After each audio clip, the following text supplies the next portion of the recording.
네, 11월 20일 배상훈 정종원의 막장 토론회 정종원입니다. 네, 반갑습니다. 배상훈입니다. 반갑습니다. 네, 어제 뭐 행사하셨다고요? 예, 지금 제가 안녕하지 못합니다. 그러니까. 어제 레디앙 후원 주점을 했는데 워낙 뭐 코로나 시기여가지고 조심스럽긴 했는데 많이들 오셔가지고 술상무 노릇 하느라고 좀 힘들었습니다. 예.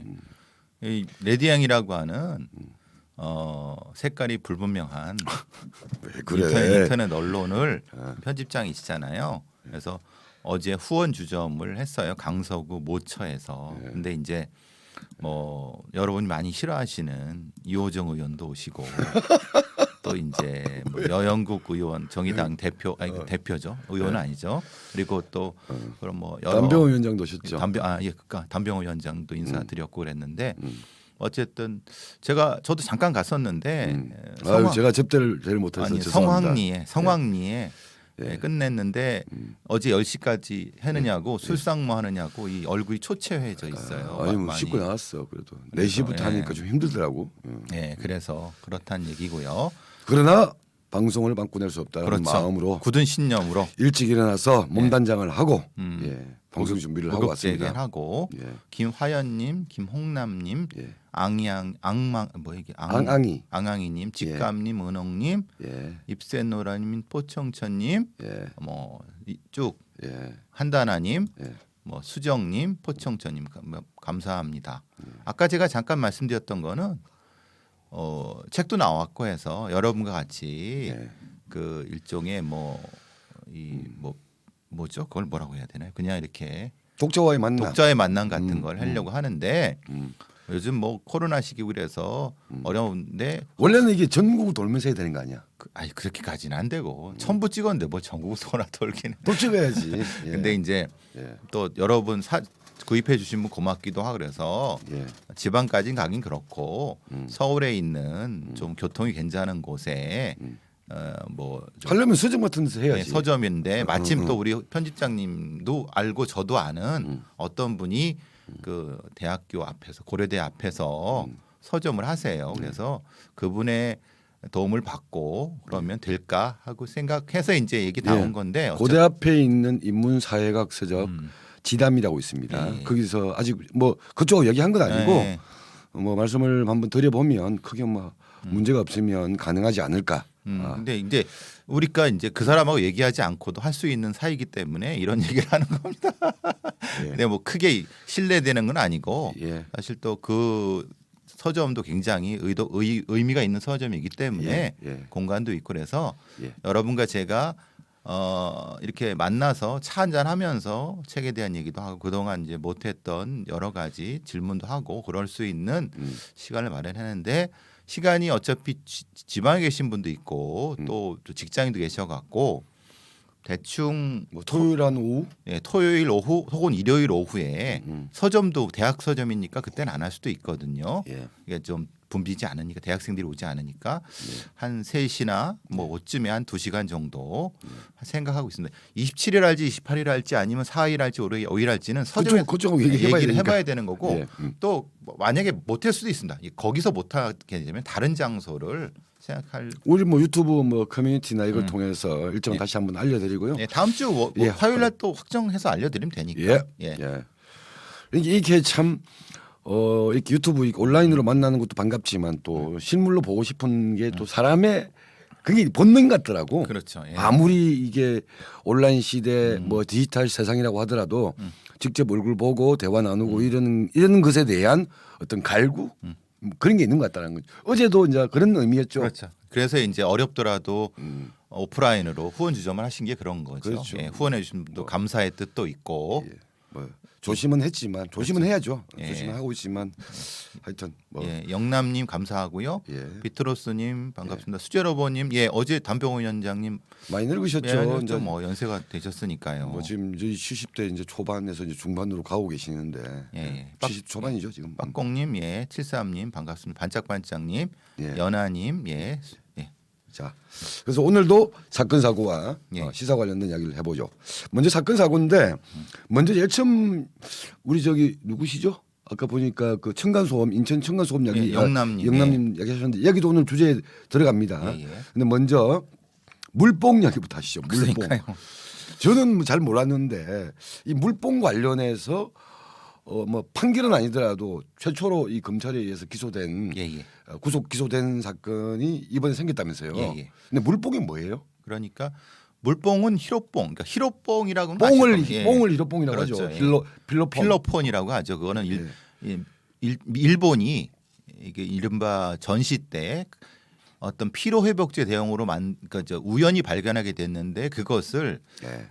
전쟁용으로 말하자면 이 피로뽕을 하게 되면 잠을 안 자고 몸을 혹사시키고 갑자기 죽어도 되는. 그러니까 그래서 뭐 앞뒤 안 보고 그냥 시키는 예. 대로 쭉 나가는. 그래서 가미가지의 특공대들한테 셰프들 먹이기도 진짜 하고 또. 조선인 노무자들한테 먹이기도 하는 그런 악랄한 짓을 했던 그게 히로뽕이 필로폰인데. 그게 거기서 유래한 거군요. 네, 거기서 필로폰이 유래한 거. 히로뽕. 예. 근데 그래서 보통 뽕뽕 하는 것은 이제 마약의 통칭인데 여러 가지. 그런데 물뽕은 물뽕 그것이 아니라 물뽕은 GHB라고 하는 감마 하이드록시 뷰타릭 액시드라고 하는 다시 감마 하이드록시 뷰타릭 액시드 뭐 낙산이라고 하기도 하고 우리나 뭐저 이렇게 예. 한자로 했을 때는 예. 그거는 이제 말하자면은 생체 내에도 일부 있는 겁니다. 아주 소량인데 예. 그게 뭐냐면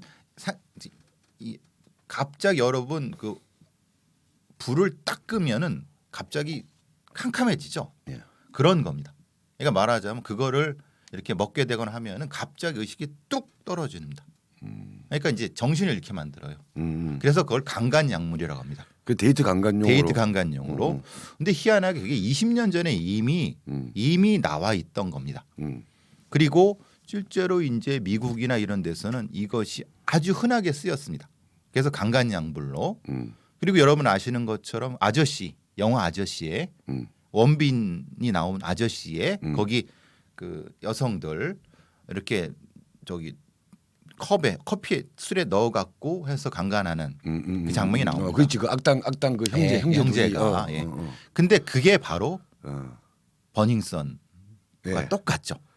그죠? 그러니까 버닝썬 사태 때 여대생들이라든가 여성들을 그렇게 정신 잃게 만들어서 강간을 하고 영상으로 찍어서 이게 공유하고 지들끼리 낄거렸던 저 범죄 저질렀던 그 주요 약물이 GHB라고 하는 물뽕인데 그 여러 물뽕이라는 거는 사실 물뽕이라는 거는 GHB만 의미하는 건 아닙니다. 이거 말하자면 물뽕은 그런 어떤 그 정신 잃게 하는 약물은 여러 개가 있습니다.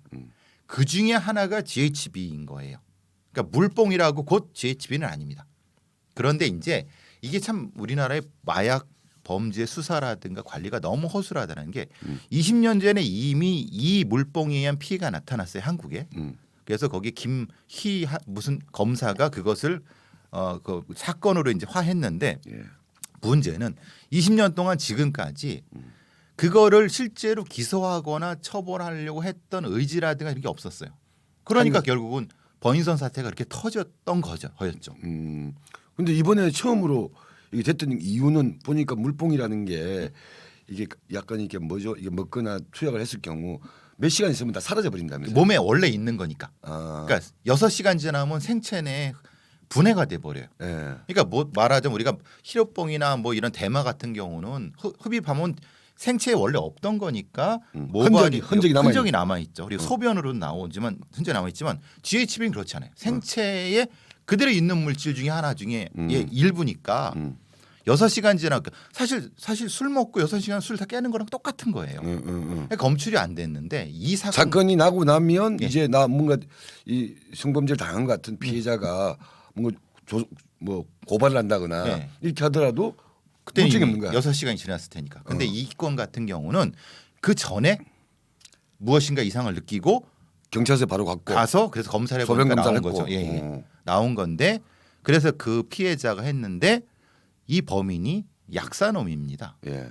약사놈인데 그 걸린 거죠. 그러니까 안 걸릴 줄 알고 그 범죄를 했던 겁니다. 근데 이제 이게 참 그 사건 전개가 처음에는 이 한 건 가지고 했는데 불구속이 났어요. 왜냐?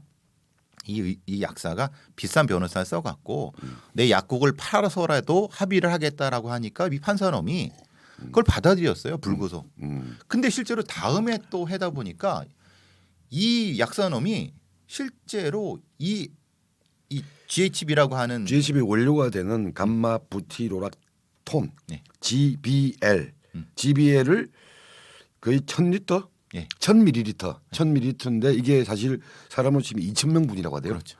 이거를 이미 구매해서 가지고 있다는 거냐. 그러니까 그거를 그러니까 첫 번째 사건 때 수사를 안 한 거예요. 안 했다 못했다. 그러니까 왜냐하면은 약사니까 그 약물을 원료를 해갖고 GHB를 어떻게 만드는지 얘는 너무 잘 아는 거예요. 그러니까 그러면 첫 번째 수사한 수사관 놈들은 그걸 했어야 되는 거예요. 얘가 약사고 위험한 놈이라고 조금이라도 느낌이 아니 없다 하더라도 기본적인 수사를 했어요. 수사를 안 하니까 두 번째 보니까 어떻게 됐어요?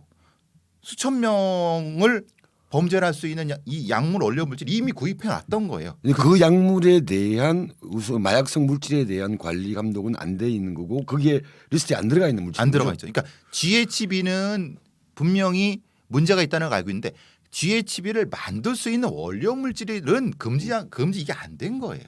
이게 얼마나 개판입니까? 그리고 GHB를 지난 다음에 탐지할 수 있는 것도 국가 소유는 없습니다. 그러니까 그 전에 탐지할 수 있어요. 그러니까 되게 개판이죠. 여기 보니까 이번 사건도 원래 그 여성 한 명에 대해서는 성폭행을 했는데 이거는 본인도 몰랐다는 거 아니에요. 그렇죠. 예. 그런데 이제 두 번째 또 다른 범죄를 저지르다가 이 여성이 약간 깬 상태에서 이건 뭔가 이상하다 싶어서 뿌리치고 나오고 경찰서 바로 간 거고 그렇죠. 바로 소변 검사를 하니까 물질이 나온 검출된 거죠. 거고. 나온 거죠. 그래서 요 새끼를 잡은 건데 보니까 이놈이 한두 건이 아니다 그렇죠. 이거지. 지금 보면 무려 2,000명이 넘게 할 수 있는 원료 물질을 집안에 쌓아두고 있었던 거예요. 아니 그건 필요가 없는 거예요. 왜냐하면 GHB를 만드는 것 외에는 그 원료는 필요가 없는 거예요. 그럼 이게 이 건이 하나 아니냐 이 말이에요. 하나일 거예요. 그건 엄청나게 많은 피해자가 있을 수도 있는 거예요. 그러니까 수십 명 수백 명이 될 수도 있는 거예요. 근데 이거를 이따위로 수사를 해갖고 이번에 두 번째 구속이 됐단 말이에요. 예. 근데 이게 첫 번째 구속인 거고. 그렇죠. 첫 번째 GHB 관련된 건 첫 번째이라는 거예요. 20년 전부터 있어 왔는데. 이게 도대체 마약 수사를 어떻게 이 개판으로 하길래 이따위 짓이 나타나는 그러니까 거냐. 아니 그러면 이렇게 뭐 이게 마약을 이용한 어떤 성범죄라고 하는 물증은 체내에서 메시에서 없어져. 예. 그러면 방법은 그 시간 안에 확인이 되는 게 거의 구조적으로 힘들다고 한다면 이 물질에 대한 관리를 해야 되는 거 아니야. 그리고 관리도 하고 경보도 하고 요거에 대한 유통 구조도 하고 다 했어야지 이미. 그러니까요. 20년 전부터. 근데 근데 지난번에 우리 저 뭐야 그 또 마약성 그 패치 있잖아요. 네. 그것도 마찬가지였던 똑같은 거고. 펜타닐 똑같죠. 그러니까 관리가 전혀 안 돼요. 이미 뭐가 터지고 나서 그때 성범죄나 마약범죄로 잡아들이려고 하는데만 이미 그때 너무 늦는 거예요. 너무나도 피해가 많은 거죠. 지금 이 저기 GHB 건도 GHB라고 하니까 자꾸 우리 낯설어 물뽕도 원료 물질에 대한 관리가 전혀 안 되고 있어요. 이거 어떤 미친놈 그것도 하필 약사놈이란 말이야. 약사놈은 너무 잘 알잖아요. 이 약사놈이 마음 먹고 성범죄를 하려고 2,000명분 넘게를 사뒀다는 너무 기야말로 노릇 아닙니까? 그 저번에 펜타닐도 의사, 약사 연결돼 있는 거고. 연결돼 있는 거. 이것도 역시 그런 형태라고 봐도 되는 거죠. 이게 도대체 이 마약 수사를 어떤 식으로 그러면 하는지인가? 이 물뽕이라는 게뭐 한국 고유의 토착 물품은 아닐 거고 전 세계적으로 이 관련된 이 마약 수사 또는 마약의 대상일 거 아니에요. 그렇죠. 그럼 범죄. 다른 나라에 어떻게 관리하는 거예요? 그러니까 이제 이미 이 GHB나 GH 원료 물질에 대한 금지 목록에 다 올라가 있습니다. 미국이나 다른 나라들은 구매 금지 목록. 원료는 구매할 수 있어도 이거 썼을 때 처벌할 수 있는 근거 규정이 다 있습니다. 근데 이 원료 물질 자체는 페인트, 세척 등 산업 현장에 사용되어 있기 때문에 네. 소지 자체가 불법일 수는 없는데 불법일 수는 없지만 이제 이게 약사가 1,000ml나 될 것을 가질 이유가 없는 거고 이유가 없으면 분명히 이건 체크가 됐어야지 알람이 울렸어야 되는 예. 거죠. 근데 그거를 이따위로 하니까 성범죄 천국이 되는 거예요. 이게 이따위로 하니까. 이게 성범죄라는 게 항상 그 사건 그 자체가 아니라 이 사건이 발생할 수 있는 어떤 뭐 약물, 환경 이런 부분부터 컨트롤 안 되면 그냥 범죄 그 자체만 하게 되면 이런 경우는 아까 뭐 물증 찾기도 힘들고 그렇죠. 그리고 국가수나 이런 데서도 이 GHB에 대한 그 분해했을 때 나타나는 어떤 추적 것도 그 방법도 개발했어야 되는 거예요. 왜냐하면 충분히 우리나라의 어떤 분석 기술로는 지금은 검출 못한다 하더라도 할 수 있을 분명히 연구가 필요하거든요.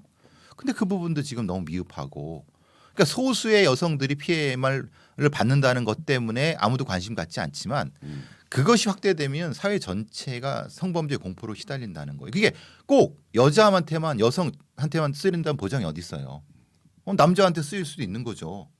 그럼 감미가지 같이 그걸 똑같이 내는 겁니다. 이상한 식으로 또 예. 행동을 저지를 때 그렇죠. 만약에 이렇게 해고 나서 이렇게 한 다음에 자살처럼 위장할 수도 있는 거 이거 엄청나게 많은 범죄인데도 이렇게 허술하게 관리한다는 게 참 너무 답답합니다. 그리고 이 지금 우리가 지금 이게 그나마 이거 마약 범죄인 동시에 성범죄여 가지고 문제가 되는 건데 그렇죠. 예, 더 문제가 되는 그렇죠. 건데 근데 여기 수재로버님 얘기하듯이 일반 마약 범죄는 뭐 툭하면 집행유예 나오는데 맞아요? 예, 거의 대부분 아니 제가 구치소에 있어봤잖아요. 있어보게 되면 이거 그 뭐라고 하지 그 수번 네. 딱지가 노란색이거든 마약 범죄는 그렇죠. 애들은. 네. 그러니까 일반 다 하얀색인데 색깔이 다른 게 두 가지 부류가 있잖아요. 노란색 마약 범죄 그다음에 빨간색은 빨간색은 저쪽이죠. 사형수죠. 사형수. 예. 이게 사형수는 아주 드물고 예. 근데 마약 범죄는 이제 노란색인데 근데 걔네들은 진짜 왜냐하면 집행유예 그러니까 이거를 형량 자체도 낮고 아 그래요? 예, 형량 자체도 실제로는 뭐 한 5년 6년 이렇게 되지만 실제의 양형위원회에서 형량은 기껏해야 2, 3년이 안 나옵니다. 왜 그러지? 원래 아니 그 구치소에서는 마약 범죄자들은 인간 취급도 안 해요. 그 동네 내에서도. 야, 인간 취급도 안 하는데 그러니까 사실 그게 더 문제일 수 있어. 왜냐하면 별거 아닌 범죄를 생각할 수 있다는 거예요. 근데 그게 중독이 되면 치료가 안 돼도 치료를 해도 너무 치료 자체를 그러니까 시간도 오래 걸리고 비용도 많이 들기 때문에 보통 마약 범죄자들이 초범, 2범 이렇게 넘어갈 때는 자기 다 끊으려고 많이 노력을 합니다. 근데 우리나라에 마약 전문 병원이 없습니다. 있어야 딱 한 군데 두 군데밖에 없습니다. 지정된 건 24군데가 있는데 걔네들이 돈이 안 되기 때문에 이 마약 전문 지정에서 사실은 있지만은 쓰질 않습니다. 두 군데 한 군데 있다고 합니다. 마약. 근데 그래서 마약을 치료하고 싶어도 치료가 안 되고 그냥 다시 마약 범죄자가 되는. 그러니까 수요 측면에서도 이따위의 문제가 생기고 제가 공급이라 말씀드린 것처럼 마약 수사청이 없다고 말씀드렸잖아요. 마약 수사 전문 수사 부서도 없고 이 자체도 관리가 이렇게 안 되는. 약간은 완전히 초짜로서의 질문을 제가 한번 드려볼게요. 예. 아니 오케이 뽕이든 마약이든 내 몸에 내가 투여를 해. 네. 근데 이게 왜 범죄가 되죠? 왜냐하면 그걸 가지고 다른 타인을 공격할 수 있고 그 자체가 문제가 됐어요. 그러니까 그래서 이제 저게 나오는 거죠. 뭐. 대마초가 뭐 비범죄와 비범죄에게 콜로라도주 같은 데는 그런 예. 거는 그런 이유. 그러니까 말하자면 자신만을 치료용으로 할 수 있는 마약은 합법화해야 된다는 것도 있습니다. 그래서 미국에 있는 일부 주들은 그렇게 합니다. 예. 그거는 그런데 여기서 말하는 거는 흥분, 폭력성 그리고 의존성 때문에 근데 그게 나 혼자만의 흥분, 나 혼자만의 약간 욱하는 거는 문제가 안 될 수 있는데 이건 그렇죠. 필연적으로 가족을 공격하고 외부로 드러나게 된다 이거 아니에요? 그렇죠. 가족을 공격하고 그러니까 보통은 마약을 하게 되면은 기분이 좋아지고 이렇게 되지만은 그것을 다시 반복적으로 안 했을 경우 그 다음에 대단히 사람을 아니 그렇지. 그럼 그러고 보니 그렇네. 음주운전 사고를 내지 않더라도 처벌하는 거 아니에요. 그렇죠. 그러니까 내가 음주운전했어, 근데 사고가 안 났어. 근데 왜 문제야?라고 생각할 수 있는 거하고 그렇죠. 똑같은 거잖아요. 그러나 이거는 이 반사회적 또는 뭐 사회 파괴적 행위로 드러날 가능성이 워낙 높기 그렇죠. 때문에 그렇게 되는 거죠. 초반부터 그건 컨트롤해야 된다. 컨트롤해야 된다는 거죠. 그리고 물론 이제 초반에는 그런 것도 있었습니다. 사회 노동력 통제에 대한 얘기가 분명히 있었습니다. 지금 말씀하시는 부분 중에서 사회의 노동력 통제의 어떤 일환으로서 마약 범죄를 초기엔 접근을 했지만은 최근에는 그것이 아니라 이 폭력성, 타인에 대한 공격성이 더 중요하게 되기 때문에 이것은 그래서 마약은 처벌 플러스 치료로 가야 된다는 겁니다. 그러니까 이걸 사실 까놓고 얘기하면 마약으로 인해서 뭐 사고를 쳤어. 이런 사고에 대한 그것을 막기 위해서 예방 조치로서 마약에 대해서는 강력한 사회적 통제와 그렇죠. 규제와 예를 들면 뭐 엄벌로 가야 되는 거 아니냐. 그렇죠. 예. 그런데 사실은 별로 이렇게 형량도 약하고. 약하고 치료 자체도 치료 병원도 없고 있어도 지정된 거 말고 한두 개밖에 없어갖고 이들이 이용하기 너무 어려워서 보통 1년 반 2년 동안 꾸준히 치료할 수 있는 기회를 놓침으로써 초범이 중범 이렇게 누범돼서 뭐 계속 반복되는 것이 된다는 거예요. 그리고 마약 전문 수사관이라든가 마약을 마약 말고 제가 지난 말씀 펜타닐이라든가 이게 향정신성 의약품이라든가 마약류를 관리할 수 있는 통합 시스템 자체가 너무 부족하다. 있지만은 간호조무사가 쉽게 이재용 부회장처럼 쉽게 이렇게 해줄 수 있는 그런 좀 널널한 시스템 때문에 중독자를 양산한다. 그런 부분인 거죠. 그러니까 그건 세게 해야겠네. 아니 우리 코로나 같은 경우도 코로나에 대한 예방 조치가 백신이잖아요. 터지고 나서 치료하는 것보다 예방하는 게 더 중요하듯이 그치. 이 사회 파괴적 행위에 대한 예방 조치로서 음주운전이나 이런 마약류에 대한 단속들을 강하게 해야지 이게 사건 터지고 나서 이제 규탄하고 그쵸. 해봤자 그럴 잠재적인 것들을 오히려 강력하게 제어해야 되는데 무슨 이런 이게 이 물품 관련돼서 이 구속 기소된 게 사상 20년 만에 처음이라고 하니까 그러니까 참 답답하죠. 어. 물론 이제 저는 사실 그 초범이나 재범 정도까지에서는 마약의 그 이 마약 사용하는 사람들은 처벌보다는 치료로 가야 된다고 맞습니다. 그러니까 그건 이제 집행유예의 전제는 뭐냐면 치료 조건부 집행유예가 저는 돼야 한다고 맞습니다. 근데 그 이상의 범죄는 사실은 그건 처벌을 강하게 해야 되는데 초범이나 재범 같은 경우는 치료 조건부. 이게 치료를 받는 조건하에 집행유예가 되는 그 거죠. 필수로 해야지. 아니 우리 네, 지난번에 그렇죠. 또 방송 한번 했잖아요. 그 음주운전 전력 있는 놈들은 시동 걸기 전에 음주 그렇죠. 테스트하게 예, 예. 한다거나 이걸 강제 도입하자 이런 이야기도 있었던 그렇죠. 거하고 똑같은 거죠. 그리고 이제 이게 이제 마약을 재범 이상까지 가면은 마약을 흡입하던 사람들이 뭘 하냐면 마약의 공급책이 됩니다. 그러니까 마약의 공급책으로 만들려고 마약이 중독자가 되는 건 아니라 하더라도 마약의 공급책이 대부분 스스로 이 중독된 사람이 하게 됩니다. 그러니까 이게 악순환이 된다는 거예요. 그러니까 공급의 상선과 상상선을 끊지 않으면은 이 밑에 있는 애들을 아무리 잡아 넣어도 여기서 안 된다는 거예요. 근데 이 윗선에 대한 차단을 시스템이 못 하고 있으니까 밑에 놈들만 잡아 넣으면 아무런 의미가 없다는 거예요. 지금이 그래서 그런 말씀을 드리려고 하는 거죠. 예. 마약 이야기 물품 관련된 사상 처음으로 구속 기소되었던 사건에 대한 이야기를 좀 약간 다뤄봤고요. 예. 두 번째 아까 그 이야기 한번 해보시죠. 인천에서 그 층간 소음 아, 때문에 예. 층간 소음이 벌어졌어. 경찰이 출동했어.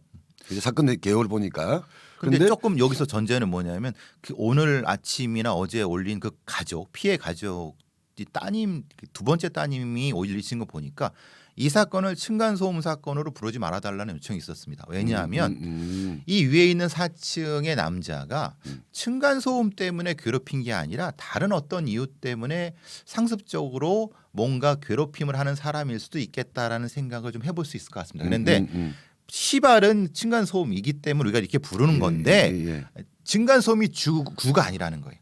그러니까 그거는 우리가 지금 일단 전제를 하고 부르긴 그냥 부르겠습니다만은 그건 좀 짚고 넘어가겠습니다. 3층과 4층의 갈등의 예. 이유가 층간 소음 때문 엔드 플러스가 있는 것 그렇죠. 같은데. 예. 일단은 근데 그렇게 부르겠다. 예. 예, 인디고님 감사합니다. 예, 감사합니다. 예. 그래서 이 말씀. 예, 그래서 일단 그 3층 4층이 이제 이 뭔가 트러블이 생겼어. 4층에서 내려와서 3층을 괴롭히고 약간 뭐 싸움이 벌어졌는데 경찰이 출동했어.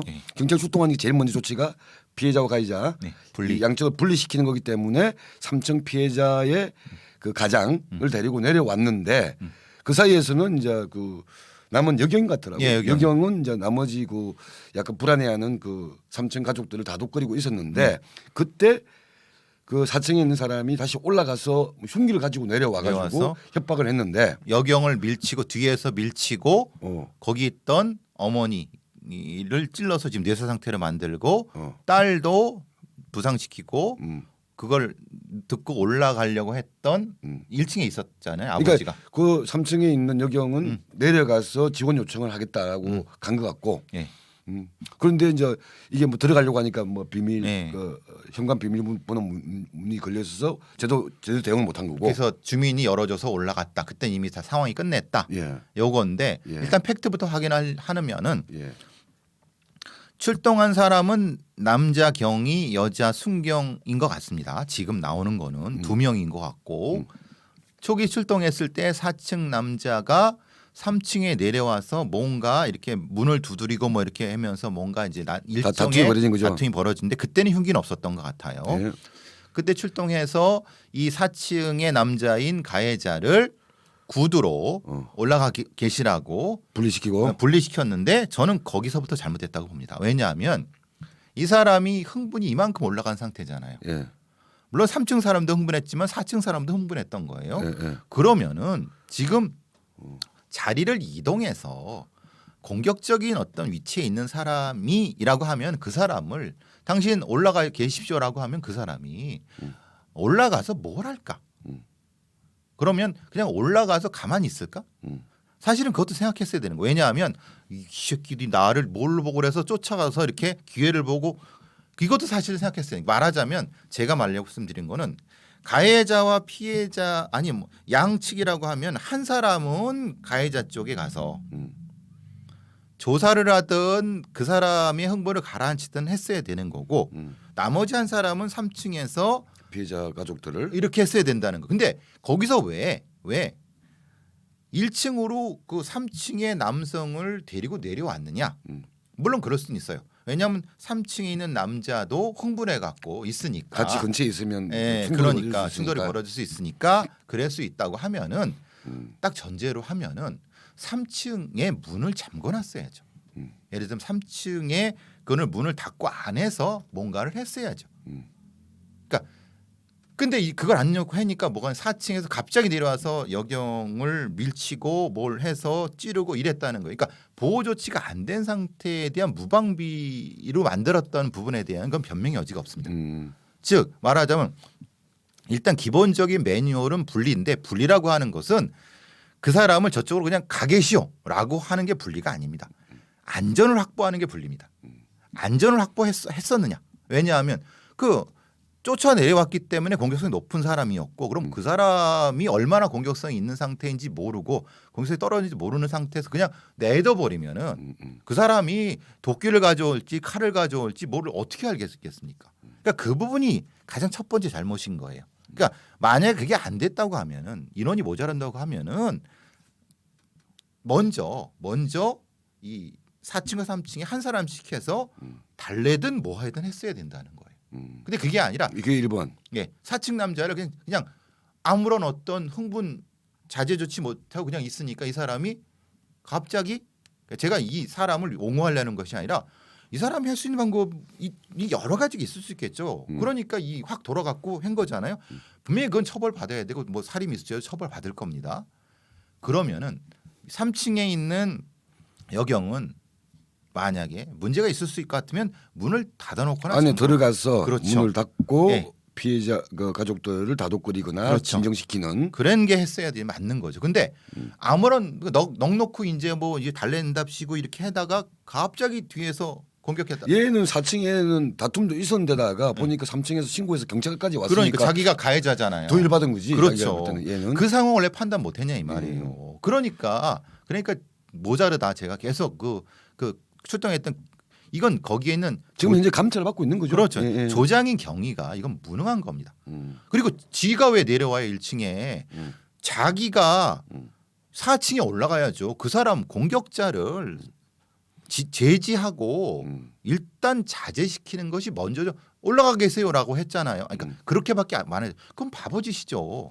그러면은 이게 순서가 바뀌었죠. 엉망인 상태로 한 거예요. 원래 이게 가해자와 피해자가 둘이 다툼이 벌어졌어. 그러면 이제 분리시키는데 그게 그렇죠. 일반적으로 가면 가해자 쪽을 우선해서 더 공격성이 드러나지 않도록 분리시키는 게 1번인 건가요? 그렇죠. 당연하죠. 왜냐하면 보통은 피해자를 먼저 챙기지 않나? 피해자를 챙기지만은 피해자가 안 다쳤잖아요. 예, 예. 피해자 상처가 없잖아요. 예. 그 피해자는 나중에 예. 진술을 들어도 상관없어요. 그렇죠. 만약에 지금 피해자가 다치거나 지금 심각하게 뭔가 피를 흘리고 있다면 그 구호 조치를 먼저 해야죠. 그렇죠. 그건 문제겠죠. 근데 지금 그건 아니잖아요. 예. 봤을 때. 그러면 가해자 쪽에 가서 진정을 시키고 여러 가지 초기 진술을 받든 뭐 하든 했어야 되고 두 명이니까 그럼 한 사람은 밑에서 이 상황을 진술을 듣든 뭐라 했어야죠. 근데 왜 상황을 세 군데를 분리시키냐 이 말이에요. 그러니까 올려 보내고 네. 문도 분리되지 않은 상태에서 피해자 가족들과 얘기하고 있고 내려가서 또 얘기하고 자기는 근데 이 경위의 생각은 뭔지는 알 것 같아요. 왜냐하면 피해자 저기 아버지한테 도대체 무슨 상황입니까? 우리 담배 한 대 피면서 얘기하시죠. 이랬을 가능성이 제일 높아요. 그러니까 이 근처에 있으면 시끄럽고 예, 복잡하고 그러니까. 또 흥분돼 있으니까 자세한 내용을 듣기 위해서. 근데 그거는 안정된 상황 하에서는 그러는 게 맞아요. 근데 지금 안정된 상황이 아니잖아요. 왜? 사칭 남자가 지금 빡 돌아갖고 있는 상태인데 피해자한테 얘기를 듣는답시고 그러면 그 아까 말씀드린 건 사칭 사람 뭐라고 생각할까요? 네. 저 새끼들이 나를 하면 그 판단을 못했다는 거는 이거는 진짜 현장 경험이라든가 아니면 상황 판단. 그러니까 이게 지금 우리가 사건 터지고 났으니까 얘기하는 것이 아니라 일반적으로 이런 갈등 구조에서는 말씀하셨던 내용이 일단 매뉴얼화돼 있는 거죠. 그렇죠. 돼 있는 거죠. 매뉴얼을 안 지킨 거예요. 아, 그런 거죠. 네, 당연하죠. 그러니까 우리가 그런 얘기하잖아. 터지고 나서부터 네가 잘못이 이게 아니라 이런 사건의 경우에는 분리 뭐 이렇게 가해자부터 진정 뭐 이런 매뉴얼이 있다는 거 그럼요, 아니에요. 당연히 있죠. 근데 그걸 안 지킨 거예요. 음. 그리고 소홀히 생각했고 인천경찰청장도 그 부분 때문에 그 얘기를 한 건데 여기서 이제 논란이 되는 건 그거죠. 이 여자 경찰 뽑지 마라. 이거 뭐 저 무능하고 뭐 했냐. 그 얘기 또 나올 것 또 같았어요. 나오는데 예. 당연히 나오죠. 예. 근데 그다음 두 번째 상황이 되는 거죠. 이건 어떤 상황에 대한 거고 두 번째는 사칭 남자가 흉기를 가지고 하여튼 뭐 이렇게 가져와서 내려서 그 여자 경찰을 밀치고 뭐 이렇게 한 다음에 그걸 찔렀다. 공격했다. 그냥 바로 찌르진 않았을 거고 뭔가 액션했다. 근데 그때 이 여경한테 테이저건이 있었다고 해요. 근데 물론 금박하게 쓸 수는 없었을 거예요. 왜냐하면 밀쳐 넘어졌으니까. 그때 그러면 도움을 청하려고 3층으로 뛰어 내려오는 것이 맞느냐? 1층으로. 1층으로. 그게 아니라 자기가 어쨌든 배운 무술도 있고 또 보호복도 있으니까 3단봉도 있으니까 바로 그 공격자를 제압하려는 행동을 그게 매뉴얼이죠. 그렇죠. 당연히 그랬어요. 그게 남자든 여자든 그게 중요한 게 아니고. 그렇죠. 예. 근데 왜 현장을 이탈했느냐? 이게 지금 핵심적인 문제가 되는 거죠. 왜? 뭐 도움을 청하러? 그럼 넌 뭔데? 너는 뭔데? 너도 경찰이고 얘가 뭐 치명상을 입어서 뭐 예. 구동하기 힘든 상황에서 그것도 아니고, 예. 모르는데 테이저건도 있었고 3단봉도 있고 아니 그거 아니라 하더라도 다른 내가 지켜야 될 2명의 시민이 있잖아요. 그것도 여자분이에요. 둘 다. 그러니까 여자 경찰이라 하더라도 그 사람은 여자가 중요한 게 아니라 경찰이고 내 앞에 지금 목숨이 위태로운 사람이 있다고 하면은 어떤 형태로든 뭐 전 이렇게 말하기 싫지만 몸으로라도 막았어야 된다. 그게 기본 그게 매뉴얼이란 거 아니에요? 그렇죠. 당연한 거죠. 경찰의 매뉴얼인 거고 또. 근데 그거를 그냥 도움을 청하러 밑으로 갔다. 아니면 저 지원을 요청해 갔다. 그런 바보가 어디 있습니까? 예? 그 안에 있는 흔히 말하는 뭐 몽둥이나 아니면 뭐 뭘 가지고라도 그 상황을 1차 저지했어야 되는 것이 기본적인 기본입니다. 아니, 그러니까 이런 저지를 하다가 오히려 제압을 못할 수도 있어. 그거는 뭐 남자가 되든 누가 되든 간에 그렇죠. 그 상황들이 있을 수 있는데 최소한 그렇게 개입을 안 했다는 것 자체가 그렇죠. 문제가 되는 거죠. 그 자체가 그러니까 1번이 사건에 대한 분리 과정에서의 그 경위 예. 경위에 문제가 있는 것 같고 상황 판단력에 문제가 있는 것 같고 두 번째는 이제 사건이 벌어졌을 때 그 여경의 행동도 대처가 매뉴얼을 안 지킨 거. 둘 다 안 지킨 거죠. 예. 그리고 그 다음은 사실은 뭐 내려갔으니까 그 이제 뭐 문이 닫혔다 이거는 이제 1층 문이 닫혀갖고 했다라고 하면은 그것도 사실 상황 판단력에 문제가 있지만은 거기까지 넘어가는 건 문이 안 열렸으니까라고 하지만은 그건 이미 비본질적인 문제인 거죠. 그렇죠. 그건. 이건 이제 찔린 건데 그 두 가지가 핵심적인 문제입니다. 예. 그러면은 왜 기본을 안 지켰느냐? 왜 기본을 안 지켰느냐? 그러니까 그거는 뭐 여자여서 안 지키고 남자여서 지키고 이런 문제는 아니잖아요. 그러니까 그건 아니죠. 예. 그래서 제가 그래서 말씀드린 게 그거죠. 지역 경찰들이 너무 훈련이 안 돼 있고 기본이 안 돼 있다. 즉 말하자면 다양한 상황, 그러니까 단독 주택 상황, 원룸 상황, 일반 주택 상황, 거리 상황, 인질 상황 이거에 대한 여러 가지 상황에 대한 실전 훈련이 안 돼 있어요.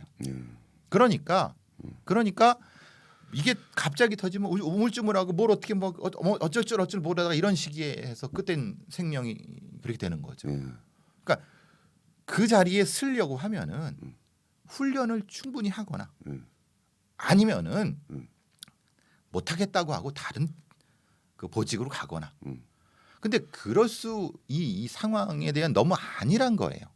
경찰청 수뇌부도 그렇고 실제로 일하는 사람들도 그 엄중한 상황에 대한 이 대처가 너무 거죠. 요즘 층간 소음이라든가 아니면 그 이 시민 간의 그 갈등 상황이 흉기 난동으로 벌어지는 게 얼마나 많습니까? 근데 그 자체를 예측을 못했다. 그건 말이 안 되죠. 근데 이걸 또 이제 뭐 여경이니 뭐 이런 식으로 가는 거는 그러니까 제대로 문제를 푸는 것이 아니고 그렇죠. 예. 1번은 이런 일상적으로 벌어질 수 있는 이런 갈등 상황에 대한 충분한 준비 또는 매뉴얼 숙지가 안 돼 있다는 게 있는 거고 그렇죠. 그게 한 건이 아니라 핵심적으로 두 가지. 그렇죠. 두 격리 가지. 조치 때부터 그다음에 2차 사건이 발생했을 때의 경우 둘 다 남자든 여자든 경찰로서의 최소한의 매뉴얼 숙지와 안 돼 있었다. 이거는 매뉴얼 숙지뿐만 아니라 그것에 상응하는 실제로 훈련이 하거나 있어야죠. 이런 것 자체가 이제 안 돼 있다는 게 또 그렇죠. 반증되는 거다. 그렇죠. 이런 얘기를 하시는 거죠. 그래서 보통 도제 훈련, 도제 수업밖에 못 해요. 저는 가장 싫어하는 게 도제 수업이에요. 그러니까 조장 부조장 조장 그 조원을 이렇게 해서 이제 뭐 이렇게 선배 후배로 훈련하는데 좋은 것도 배우고 나쁜 것도 배웁니다. 근데 그게 아니라 공무원 특히 이런 이 폭력적 상황에서의 공무원의 활동이라고 하는 것은 경찰 행위라고 하는 것은 이 자체가 행정 작용이고 그러면은 충분히 훈련소 혹은 경찰 학교 이런 데서 마스터가 돼야 된다는 거예요. 실전은 연습이 없습니다. 경찰 활동은 연습이 있을 수 없습니다. 왜냐하면 연습하다가 사람이 죽어요. 그러면 그 연습은 시민을 대상으로 해야 되는 것이 아니라 경찰 학교나 연수원에서 이미 해고 나왔어야 되는 거예요. 실제로 우리 경찰 지역 경찰 중에 그 정도로 훈련하고 나서 몇이나 되느냐. 그러니까 맨날 몸으로 막는다. 지난번에 했던 뭐 중학생들이 이렇게 식당에 와서 이렇게 난동 부르는데 그것도 경찰차 세 대가 왔는데도 어쩔 진압 못했어요. 말씀하셨잖아요. 노동자들 집회는 이렇게 다 때려잡고 진압 잘하면서 그거 하지도 못하는 게 무슨 경찰? 그게 똑같은 거예요. 상황에 대한 인지 숙지력이 덜하다는 거죠. 그렇죠. 이런 문제는 강하게 질타를 해야 되고 또 징계도 받아야 되고 뭐 제발 이런 일이 재발되지 않기 위한 경찰 내부의 자기 자체 평가도 분명히 해야 되는 거죠. 그렇죠. 예. 다만 그걸 뭐 여경이니 아니니 이런 식으로 가는 거는 또 문제를 또 이상하게 또 잘 왜곡시킨 거 아니냐. 라이트 나우님이 2명이 사건 현장 간다면 연습생이랑 베테랑 섞어서 출동하지 않나요? 보통 그렇게 합니다. 지금 이 건도 경위와 순경 여자 순경 이렇게 하는데 저는 그런 건 왜냐하면 그럼 그 여경을 좀 저기 지금 연습시키려고 현장에 출동하나요? 그러면 시민이 훈련 대상인가요? 그건 진짜 말도 안 되는 상황입니다. 그러니까 훈련은 학교에서 배우고 나와야죠. 경찰학교에서. 그러니까 그따위로 소위 말하는 현장에서 훈련 겸 이렇게 해버리니까 그럼 시민의 생명은 누가 책임지냐? 뭐 그런 문제가 경찰청 수뇌부들이 그 인식 자체가 너무 허접해요. 예, 요즘 들어 좀 하시죠. 요거는 예. 뭐 사건도 이제 더 이제 경찰 내에서 감찰 중이니까 좀 뭐 이런 문제들을 이제 얼마만큼 반영하는 건지 지도부가 얼마만큼 이런 사태 이 한 건만이 아니라 다른 데서도 충분히 발생할 수 있는 그럼요. 사건이기 때문에 중하게 봐야 되는 것 같다. 그렇죠. 예. 이렇게 보는 거죠. 예. 자 그리고 얘기도 한번 해보시죠. 얼마 전에 보니까 이 우범 소년에 대한 이제 이야기들이 조금씩 나오는데 이제 우범 소년이라는 규정 자체가 워낙 오래된 규정 아니에요? 네, 그렇죠. 원래 이거는 소년법에 수십 년 됐죠. 그러니까 쉽게 말하면 형사법을 적용하기 어려운 애들 사고 마친 애들 네. 이런 애들은 빨리빨리 조치를 해서 전과자가 되는 것도 막고 애의 재발 가능성도 좀 제어하기 위해서 그런 규정을 한 게 이제 우범소년이라는 규정인데 그렇죠. 이게 사실 한 40, 50년 됐다면서요. 그렇죠. 너무 오래됐고 이거의 전제는 우리가 국친 사상이라고 합니다. 국친 사상. 그건 또 뭐야? 나라국 어버이친. 어. 나라는 어버지다. 그러니까 나라가 나라가 어버이다. 부모처럼 예, 해야 된다. 그러니까 무슨 형사법이 아니라 예. 회초도 치고 그렇죠. 그래서 소년에 대해서는 검사가 기소하지 않고 검사 기소까지 가지 않고 경찰이나 아니면은 교장이나 아니면 이런 사람들이 그냥 판사 앞에 데려가서 얘 좀 어떻게 좀 소년 보호 이렇게 좀 해주십시오라고 하면은 그래 너 이렇게 좀 훈방 너 이렇게 해 어떤 죄를 저질러도 근데 이수영 교수님 같은 많은 어떤 사람들이 지금 이 우범 소년 규정 그러니까 국진 사상에 의한 지금의 규정이 지금의 범죄 소년 범죄 흐름과 맞느냐라고 하는 문제 제기를 하는 거죠. 그러니까 어쨌든 이 국진 사상이라는 것은 잘못을 했으니까 어디 감옥수에 보내는 것이 아니라 회초리를 치거나 약간의 훈육을 시켜서 재발되지 않도록 한다. 그러기 위한 조치를 할 수 있도록 만든 규정이 우범 소년 규정인데 그렇죠. 이건 다른 말로 하면 걔도 지가 잘못한 걸 안다는 거 아니야. 그렇죠. 그 전제죠. 그러니까 옛날에 원님이 네가 네 죄를 알렸다. 예 잘못했습니다. 뭐 이런 형태의 전 근대적인 이 사법 관행 중에 하나가 여기까지 내려온 것 중에 하나죠. 그런데 요새 같은 시대에서는 뭐 애들이 특히 요새는 그게 디지털 세상에서 그렇죠. 특히 문제인 거 아니에요. 그렇죠. 우선 자기가 어떤 범죄 의식 이런 자체가 없이 범죄를 저지르는 그렇죠. 거 아니야. 그렇기도 하고 너무 또 사건 자체를 아주 고의적으로 그러니까 지금 소년이라고 해서 한 17, 18살엔 이미 성인 범죄자를 뺨치는 정도로 잔혹하고 이거 흔히 말하는 네가 네 죄를 알렸다 회초리 쳐갖고 절대 되지 않는 왜냐하면 자기가 죄를 저지른 줄 잘 몰라. 모르니까 그래서 지금처럼 이렇게 이런 국친 사상에 의한 우범 소년의 처벌 아니면 훈육 방식이 지금 그대로 놔둬도 되느냐 변화를 해야 되느냐라는 문제 제기인 겁니다. 네.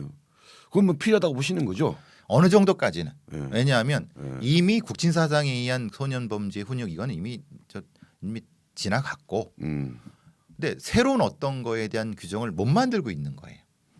그 방향이 가면 어떻게 가야 되는 건가요? 그러니까 이제 그렇다고 해가지고 무슨 뭐 이 형사 처벌 연령의 기준을 낮춘다거나 애들이라고 하더라도 엄벌해야 된다거나 이렇게 한쪽에서 또 이렇게 얘기하는 게 있잖아요. 그렇죠. 그런 것도 사실은 너무 그거는 사회 시스템에 대한 몰이해가 있는 거고 그러니까 윌리 보스켓법이라고 해서 아무리 나이가 적어도 강력 범죄 특히 이제 잔혹한 범죄 뭐 연쇄강간이나 연쇄살인 같은 경우라든가 아니면 잔혹한 범죄를 저지른 경우는 나이와 무관하게 처벌이 전제가 돼서 그다음에 조치를 할 수 있게 하는 건 특별한 어떤 윌리 보스켓법이라고 하는 윌리 보스캇이라는 애가 있어요. 미국의 뉴욕에 그런 쪽은 하나가 있어야 되는 거고 어느 정도까지 경범죄를 저지른 중하지 않는 아이들은 지금의 소년 사법 체계를 좀 더 치료나 훈육 중심으로 더 많이 강화해서 전문가라든가 이런 사람 시설과 인력을 더 제한해서 다음에 재범으로 가지 못하게 하는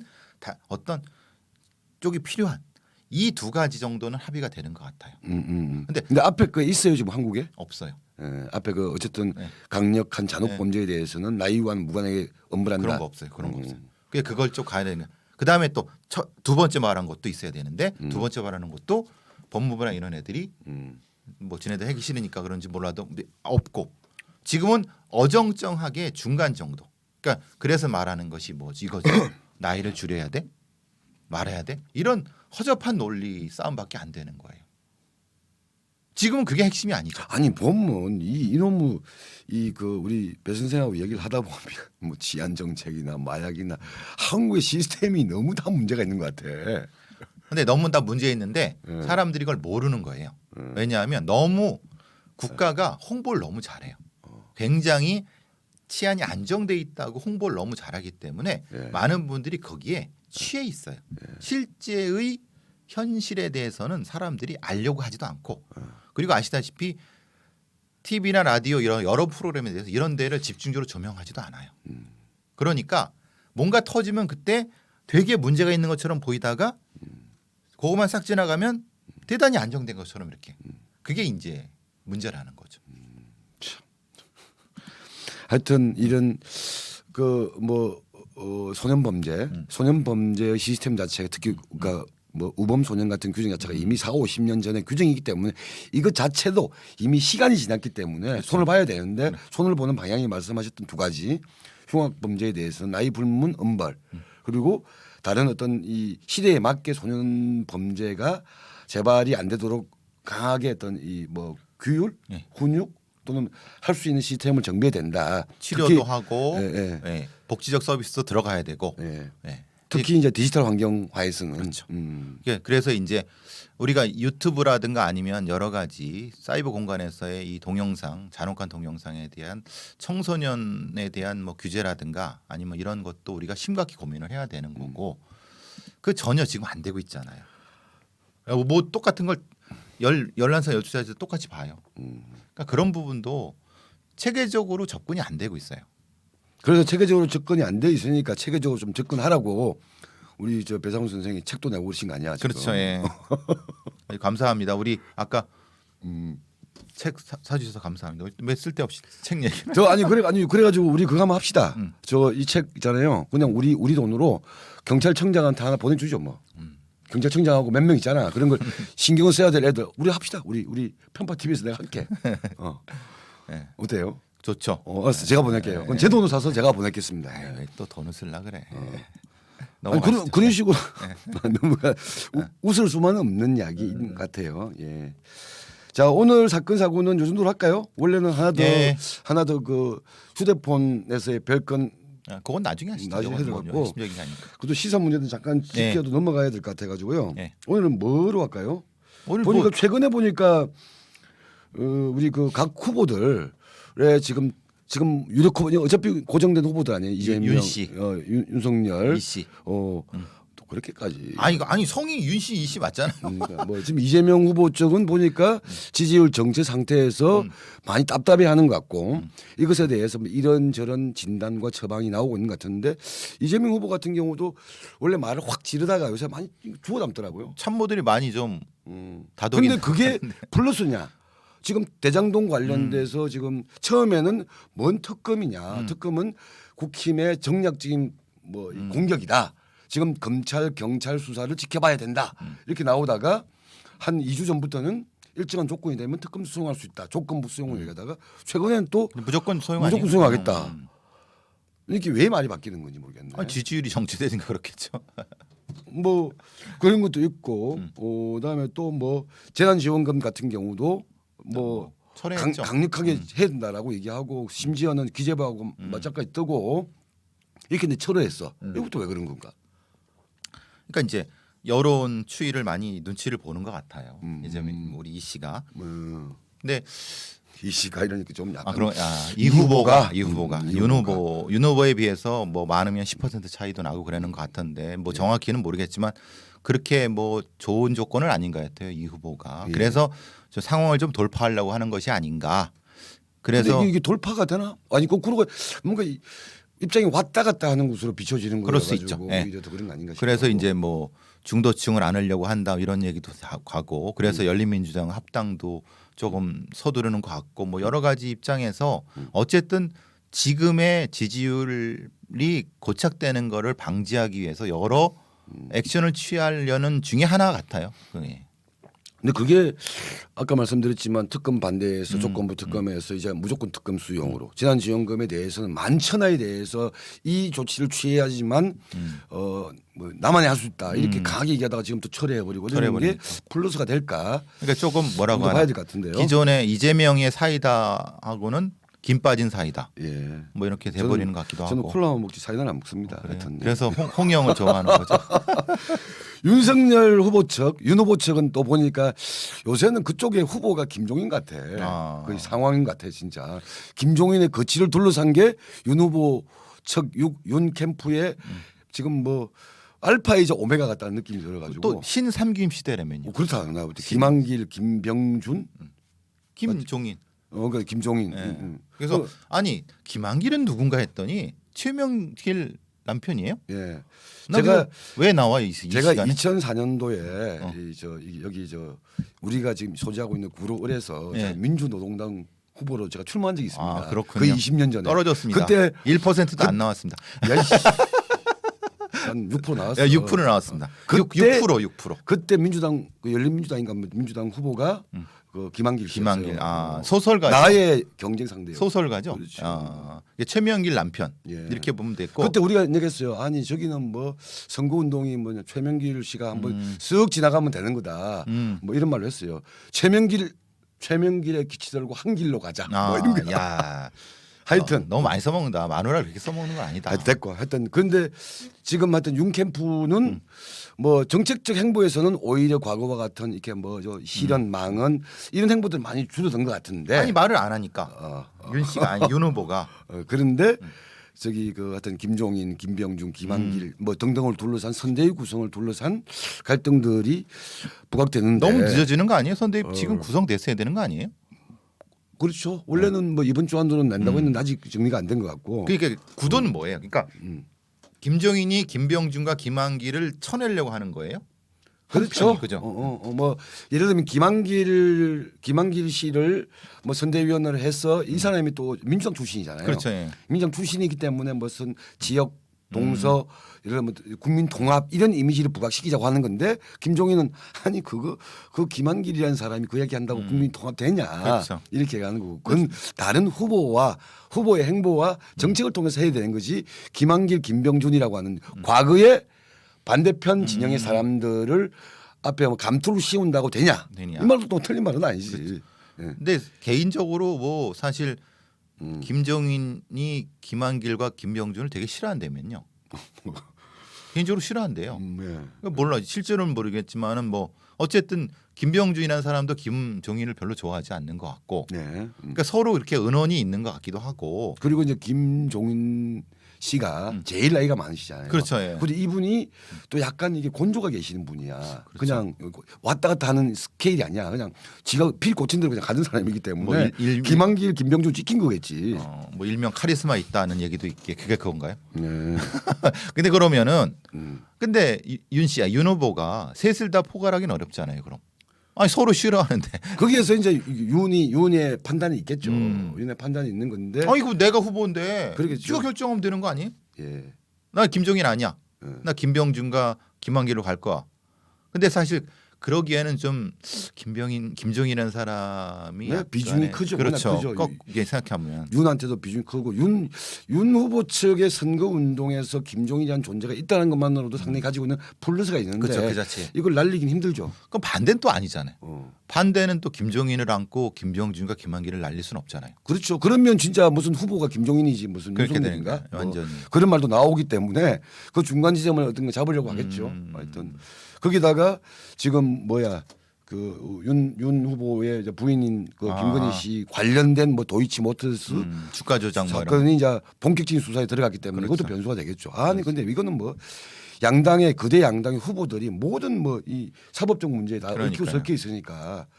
그래도 지난번 대선할 때는 박근혜든 그 문재인이든 그런 거는 없었잖아요. 그렇죠. 그런 건 없었죠. 뭐 다른 어떤 아우라 뭐 박근혜면 박정희 이런 아우라 또 문재인은 노무현 아우라 이런 건 워낙 강해가지고 쫙 갈라지는 건 있었지만 이렇게 사법적 논란에 얽히고 설켜 있는 이런 데서는 진짜 처음인 것 같아요. 왜 그럴까요? 그러니까 말하자면 일단 첫 번째 원인이 소위 말하는 사법 권력이 정치에 너무 깊숙이 개입해 있다 이렇게 보는 사람도 있고 예.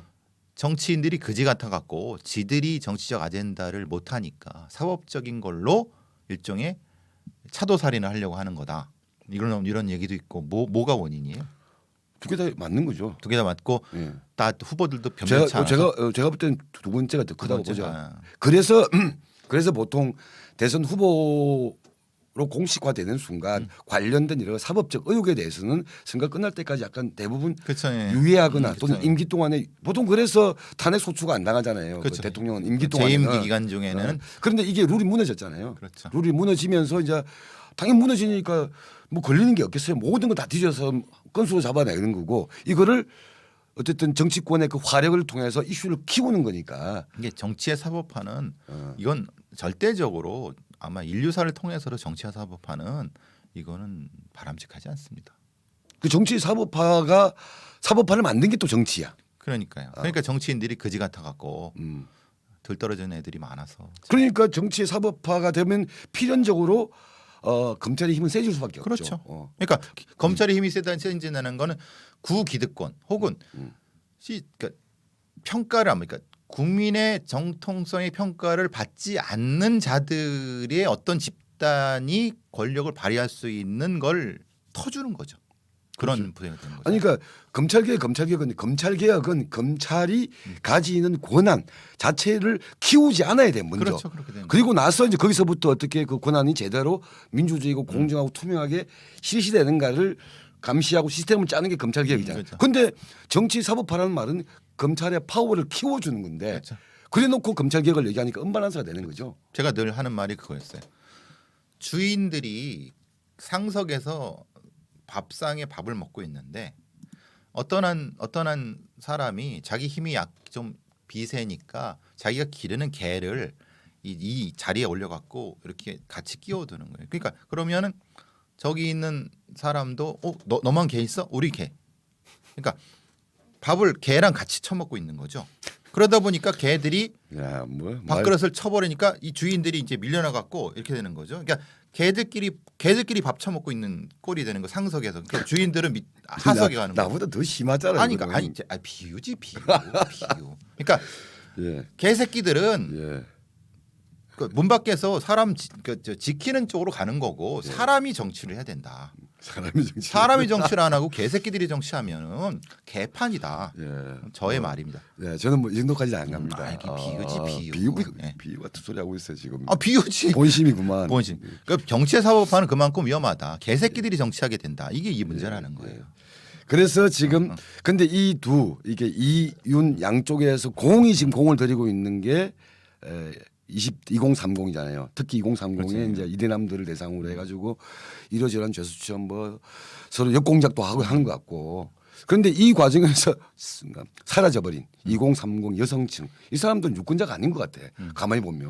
그러니까. 워낙 이쪽 그 이대남이나 2030 남성에 대한 어떤 공약에 올인하면서 지금 그래서 그 파트를 지금 공략하고 있는 게 심상정 후보란 거 아니에요. 그렇죠. 이게 말하자면 홍준표의 이대남, 그러니까 이준석과 홍준표의 이대남에 대한 아젠다를 가지고 왔으면 그 바깥에 있는 반대쪽에 있는 쪽의 것을 선점하려고 하는 그건 좋은 전략이라고 봅니다.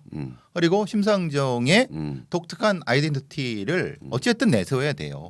정의다 이런 것 자체만으로는 사실은 부족한 거고 지금 사회, 지금 시대가 바라는 어떤 것이 아이덴티티를 해야죠. 이슈를 선점해야죠. 그러니까 가만히 보면 이미 2017년에는 문재인 대통령도 나는 페미니스트. 그렇죠. 예. 박근혜는 그때 박근혜 후보를 의외의 사람들이 지지하는 효과가 뭐였냐면 한국에서 드디어 여성 대통령이 나와야 그렇죠. 된다라는 그렇죠. 이유로 예. 약간 반대편에 있는 사람들도 지지를 해가지고 그렇죠. 논란이 됐던 그렇죠. 건데 예. 그때는 예를 들면 페미니즘 이슈하거나 여성에 대한 이슈가 상당히 부각되었는데 지금 이 5년을 지나가면서는 무슨 페미니즘 꺼내면 거의 어디 뭐 이상한 사람 취급을 그렇죠. 받고 있는 거고. 그러니까 지금 심상정도 그나마 유일하게 페미니즘이라고 하는 이슈를 긍정적으로 얘기하는 유일한 후보라는 생각이 드는 거죠 지금은. 그러니까 참 이런 거를 보면 5년밖에 안 지났지만 참 흐름이 참 많이 바뀌는 것 같다. 이런 생각이 듭니다 저도. 자 그리고 하나 더 지금 보니까 민주당하고 그 열린민주당 합당을 한다고 네, 하더라고요. 그러네요. 근데 뭐 합당을 한다고 하는데 근데 열린민주당 분들은 뭐 합당이 아니라 합당을 하려고 얘기를 꺼내는 거다. 근데 그 이야기는 저기 최강욱 대표 말 다르고 김의겸 의견 말 그렇죠. 다르고 다 장민정 다른데 의원 말 좀 다르대요. 다 다른데 근데 어쨌든 뭐 합당이든 통합이든 간다는 건 기정사실인 것 같고 김의겸 씨는 김의겸 의원은 보니까 12월 안으로 끝내야 된다 이런 것 같고 민주당 입장에서는 지금 어쨌든 윤 후보에 비해서 이 후보가 약간씩 밀리고 있으니까 그게 몇 프로가 되더라도 열린민주당에 그걸 빨리 좀 땡겨와야 된다. 이미 들어가 있는 거 아닌가 싶은데. 그러니까요. 열린민주당 지지자들 당원들은 이미 이재명 후보에 포함되어 있는 거 아닌가 싶은데 그게 뭐 통합한다고 해서 신의 효과가 생길까 이런 얘기 있고 저는 뭐 열린민주당에 대해서는 그거는 뭐 진짜 그 민주당 아류정당 위장정당 이중대 아닌가. 그래서 누구도 아무도 열린민주당에 대해서 야권으로 분류를 안 하잖아요. 그렇죠. 자기들만 야당이래 본인들은. 근데 열린민주당에 대해서 누가 야당이라고 얘기합니까? 안 하죠. 심지어는 정의당도 누구가 야당이냐 예를 들면 친여당이냐 뭐 조금 단일화 얘기하는데 심상정 이재명 단일화 이런 이야기가 자꾸 흘러나오고 너희 당 내부에서도 나오는 거 아니냐. 근데 그게 무슨 야당이냐 이런 지적도 받을 정도인데 열린민주당이 무슨 야당이냐고요. 근데 이제 그 상임위에서 신속 처리한 건 예. 그거 처리할 때는 야당이 필요하죠. 그래서 열린민주당을 야당으로 지정하지 않았나요? 몇 건? 아니 그 기억나는데. 예. 그러니까 이제 뭐 그거는 아니, 사실 형식적으로는 야당이지. 야당인 형식적으로는 맞는데. 야당이지. 근데 내용적으로 누가 보더라도 저기는 뭐 민주당 이미 이 의원들 같은 경우도 김의겸 씨 같은 경우도 민주당 공천을 했다가 탈락한 사람이고. 그리고 원래 열린 우리당의 창당 자체가 민주당.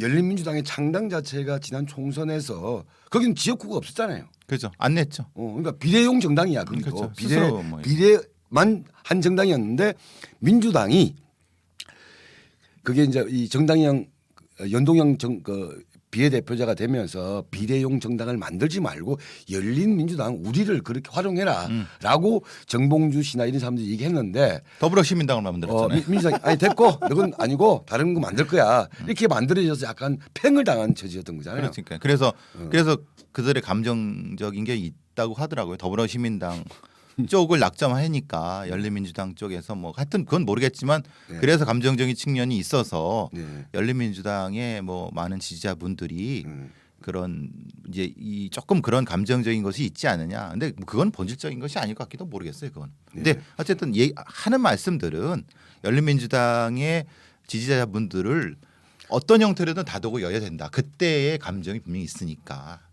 저기 더불어민주당에서. 아니 그건 난 웃기는 생각하죠. 웃기는 생각하는데 중요한 거는 열린민주당은 곧 민주당의 약간 뭐 조금 강경파 이런 정도의 이미지였는데 그게 중요한 게 아니고 제 말은 그 얘기를 하고 싶은 게 아니고 열린민주당과 민주당이 통합을 한다고 해서 이 열린민주당 지지자들이나 당원들이 지금 현재 대선 여론조사에서 이재명 후보가 아닌 다른 후보를 지지하거나 중도층이 있는 거냐 그건 아닌 것 같거든요. 제가 볼 때는 한 5 정도 나오죠 지금. 4, 5? 정당 지지율 어. 정당 지지율은 약간 저기 뭐 ARS냐 전화 면접이냐 따라 다른데 제가 볼 때는 2%에서 한 4% 정도 왔다 갔다 하는 정도인 것 같아요. 그것도 크죠. 그런데 그 2% 4%에 이르는 열린민주당 지지자들이 지금 이재명, 윤석열, 안철수, 심상정 이 4명 중에서 어디 중도표로 있는 거냐. 이미 이재명 표에 들어가 있는 그렇지, 거 아니냐. 어느 정도까지. 그래서 통합효과라는 게 있냐. 없는데 참 이런 거 보면 근데 고생한다. 명분일 수도 있죠. 명분. 뭐 그래서 뒷글모가 퇴산하겠다라는 그 고생한다는 마음은 알겠는데 그래서 우상호를 그 대표로 뭐 협상 대표를 한 것도 곧 같다는 느낌이 들어요. 아니 그러니까요. 그러니까 그런데 이제 제 같은 사람 입장에서 아니 볼 때 제 같은 사람이 소수가 아니라 이미 국민들이 볼 때 민주당, 열린민주당 이미 한 몸 아니냐 그거는 약간 나뉘어져 있을 뿐이지 같은 거라고 보고 있는데 그거를 무슨 통합 협상을 하고 뭐 이렇게 하게 되면 보통 그렇게 하게 되면 정당과 정당이 통합을 하게 되면 약간 언론이 스포트라이트를 좀 그렇죠. 이렇게 조명을 해주는 편이에요. 그게 큰 당이든 작은 당이든. 그렇죠. 그런데 관심 자체가 없는 것 같더라고. 만약에 안철수의 국민의당과 국민의힘이 합당한다고 하면 그건 조명해 줄 거예요. 그렇죠. 예, 그거는 사실 의미가 왜냐하면 있을 수 안철수가 있으니까. 가지고 있는 비국힘 그렇죠. 그게 예, 있거든. 지분이 있으니까. 예. 예. 그런데 비민주당의 어떤 포션을 열린민주당이 갖고 있느냐 없다고 보기 때문에 그러니까 언론도 이건 무슨 정치적 의미가 있다고 이렇게 보는 것 같아요. 에이 그래도 작은 노력이라도 봐주는 것이 그런 것 같아요. 예, 뭐 하여튼 뭐 네. 노력하는 건데 뭐라고 할 건 아닌 것 같고 하여튼 이 과정을 통해서 민주당에 이중되는 그 정의당이 아니고 열린민주당이었다. 지금 정의당도 그런 의혹과 비판에서 조금씩 이제 극복을 해나가고 있는데 좀 더 명확하게 하는 것이 필요하다. 그렇죠. 이런 이야기를 좀 드리는 정도. 또 정치 얘기할 게 뭐 있죠? 있는데 뭐 최근에는 또 양도소득세를 둘러싸고 양도소득세? 그 집할 때 종부세 아니? 아니 그러니까 지금 이게 보통 자산에 대해서 매기는 세금이 뭐 재산세도 있고 종부세도 그렇죠. 있고 양도소득세라는 것도 있어요. 그렇죠. 양도소득세라는 것은 6억에 산 아파트를 10억에 팔았다 하면 4억에 대한 이 소득에 대한 뭐 양도 그렇죠. 차익에 대한 과세라는 건데 이것도 또 통닭을 확 시켜버린 거거든요. 여기에서는 민주당, 국힘 요새 차이가 별로 없어요. 재산세 다 인하, 질이다. 종부세는 뭐 윤석열 후보도 무슨 폐지 내지 재검토하겠다고 한 거고 양도소득세 인하에 대해서도 또 입장이 같이 가고 있는 거다. 그러면 집 가진 사람들 유리하게 시키려는 건가요? 아니면은 뭐 거래를 활성화하게 하려는 건가요? 뭐 후자의 이름으로 전제를 하고 있다고 보는 그런 거죠. 거죠. 예. 그래서 지금 국민건강보험료 부분도 소득이 자산에서 소득으로 윤석열 후보 같은 그런 얘기를 하는 거 보니까 그래서 뭐 비난받는 것은 그러면 집 많이 갖고 재산이 많은 애들은 뭐 또 적게 내겠다는 거냐? 네 집 네가 가지고 있는 거 수십억 뭐냐? 이런 욕을 하는 것도 그런 건데 그러니까 이것도 사실은 좀 신중히 생각해야 될 것 같은데 왜 이렇게 좀 그렇죠. 그래서 뭐 지금 뭐 오늘이야 간단하게 뭐 스케치하고 넘어갔는데 진짜 그 이윤, 심, 뭐 안까지 쳐서 이런 후보들의 좀 대표 정책이 뭐냐, 변별성이 그러니까, 뭐냐 예. 이걸 가지고 한번 얘기를 해봤으면 좋겠네요. 그렇죠. 맨날 뭐 김종인 어떻다더라, 뭐 특검에 대해서 입장이 바뀌었다더라, 뭐 이런 이야기만. 그건 하지 주변부 말고. 얘기고. 근데 그게 더 메인인 거지 지금 그렇죠. 정치적 이슈에서는. 근데 이제 핵심은 이제 세금 정책, 사회 정책, 뭐 국방 정책이든 뭐 사회 안전 정책이든 뭐 여성이든 뭐 이런 것들을 가지고 심도 깊게 차별성을 부각하면서 선거가 돼야지. 그 어차피 대선까지 우리도 이 시사 관련된 이슈라고 하는 게 어차피 선거 이슈인데 매번 이런 이야기하지 말고 하나씩 한 분야에 관련된 정책별로 이 아들 차이가 뭐다더라. 예를 들면 부동산 정책, 뭐 아까 말씀하셨던 치안 정책 이런 것을 하나씩 한번 짚어가 봅시다. 그렇죠. 하나씩만. 예. 그래서 오늘은 요 정도로 하겠다는 말씀입니다. 금융 관련된 정책도 그 양반 모시고 한번 해보죠. 우리 김덕희 전문가 모시고 예. 금융정의연대 대표를 예. 한번 모셔서 그 부분 한번 짚어보던가 이렇게 그러니까요. 하겠습니다. 전문가시니까. 자, 12시 6분을 지나고 있습니다. 자, 우리 모두 점심으로 가야 될 시간이기 때문에 오늘 방송은 이 정도로 마무리하겠습니다. 예. 그리고 마지막 우리 독자와의 대화 한 번 더 강조해 주시고 27일이나 28일 한 3시 정도에 한 2시간 했는데 장소는 어떻게 될지 모르겠지만 아마 저기 6호선 안암역에 있는 고대 근처에 그 저기 서점으로 한번 생각해 보고 있다. 지담이라고 하는 안 되면 다른데 뭐 다음 주 화요일 날 말씀을 드리면 되니까 대충 27, 28 혹은 4일, 5일 생각해 주시면 좋을 것 같다는 생각이 들어요. 감사합니다. 10,000명 구독 부탁드려요. 10,000명으로 가는 길에 꼭 함께 해주시기 바랍니다.